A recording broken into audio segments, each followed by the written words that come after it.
সময়টা খুব ভালো যাচ্ছে কৌশানী মুখোপাধ্যায়ের। একের পর এক ছক্কা হাঁকাচ্ছেন নায়িকা।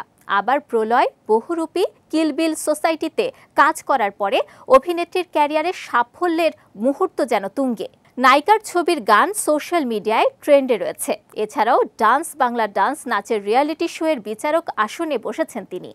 একের পর এক সাফল্য উদযাপন করতে এবার নিজেকে বড় উপহার দিলেন এ নায়িকা। সম্প্রতি নতুন একটি গাড়ি কিনেছেন কৌশানী। বাবাকে নিয়ে নতুন অতিথি বাড়িতে আনতে গিয়েছিলেন তিনি। পাশাপাশি কেক কেটে উদযাপনও করেছেন অভিনেত্রী।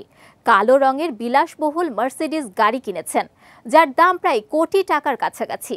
সোশ্যাল মিডিয়ায় নিজেই গাড়ির সেই ছবি ভিডিও শেয়ার করেছেন অভিনেত্রী। তারকা থেকে শুরু করে অনুরাগীরাও কমেন্ট বক্সে শুভেচ্ছা ভালোবাসায় ভরিয়ে দিয়েছেন।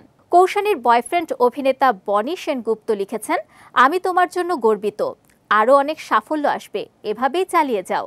ক্যারিয়ারে বনি প্রায় কৌশানীর সমসাময়িক, তবু সাফল্যর নিরিখে তিনি একটু পিছিয়েই আছেন। এদিকে অনেকেই নেট মাধ্যমে ট্রোল করা শুরু করেছে অভিনেতাকে।